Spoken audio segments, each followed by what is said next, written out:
সবাই দেখতেছে শুধু গাড়ি কিনে গাড়ি কিনে। না এবার চিল্লাচ্ছে কেন আমি তো বুঝলাম না ভাই ব্যাপারটা।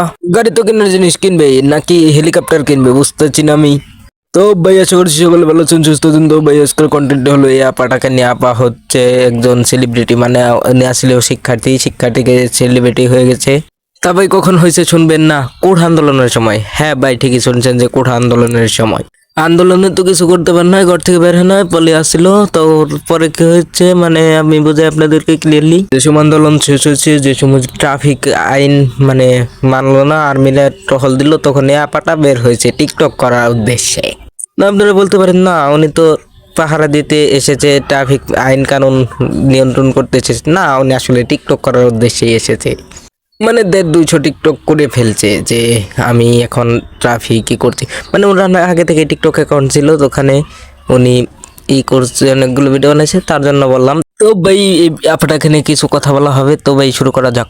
সবাই দেখতেছে শুধু গাড়ি কিনে গাড়ি কিনে। তো আমরা চিন্তা করলাম আমরা ইউনিক কিছু করার চেষ্টা করি। তো ফাইনালি হেলিকপ্টার আমরা কিনে ফেললাম।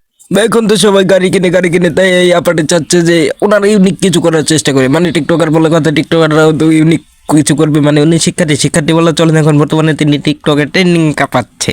না গাড়ি কিনলে ওনার চলবে না, কারণ অনেক বড় সেলিব্রিটি। মানে হেলিকপ্টার ছাড়াও চলবে না, হেলিকপ্টার নিয়ে যাতায়াত করতে হবে। গাড়ি কিনলে তো যানজটের ঝামেলায় পড়তে হবে, আবার ট্রাফিক নিয়ন্ত্রিত করতে দেরি হয়ে যাবে। তার জন্য উনি মানে হেলিকপ্টার নিয়েই টহল দিবে, দেখবি কোন জায়গায় আছে উপরে থেকে, তার জন্য মনে হয় কিনছে। তবে আমি শিওর বলতে পারলাম না কি কারণে কিনছে। আর হেলিকপ্টার তো জানতেন মানুষ কিনতে পারে না, উনি হচ্ছে বড় সেলিব্রিটি এবং ট্রাফিক নিয়ন্ত্রণ করবে, এর জন্যই কিনেছে বোধ হয়। বের একটি কথা বলতে, টিকটকারদের জন্যই তো দুনিয়া। আমরা শুধু ভাড়াটিয়া দেশে আছি যে দেখবো, কিছু টাকা ভাড়া দিয়ে দেশে থাকবো আর চলে যাবো। ওনারা হচ্ছে টিকটকার, সব করবে, আমরা টিকটকে গিয়ে দেখবো, ওনাদেরকে ভিউ দিব, ওখান থেকে ইনকাম করে ওনারাই আমাদেরকে দেখাবে। এটাই হচ্ছে এখনকার বাস্তব, এটাই বাস্তব। হা হা হা, বুঝছেন কাহারা ভাইয়েরা? দিন দুনিয়া এখন টিকটকারদের, ভদ্র মানুষের ভাত নাই। কথাটা বলতে হলো শতকরা ভাত নাই, মিথ্যা কথা ছাড়া উপায় নেই, এই অবস্থায় হয়ে গেছে। তো ভাই আর কি বলবো, টিকটকার বলে কথা, টিকটকারদেরকে সম্পর্কে কিছু বললে তো আমাকে ফাটিয়ে দেবে। তো ভাই ফাটানো মানে অনেক ক্ষতি করতে পারে। টিকটকাররা বলে কথা অনেক ভিআইপি লুক। তো ভাই আজকের ভিডিও এখানে শেষ করছি। সবাই ভালো থাকবেন, সুস্থ থাকবেন।